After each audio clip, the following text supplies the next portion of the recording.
In this short tutorial, I'm going to share with you how you can change user account password on Windows 11 operating system. Changing your user account password on Windows 11 is crucial for maintaining security and protecting personal data.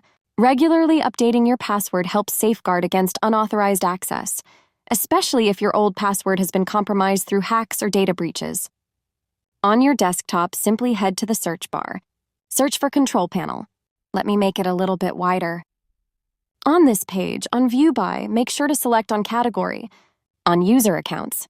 Click down below on Change Account Type. Select the user you want to make changes on. Select on Change the Password. Enter your new password. Proceed by confirming your new password.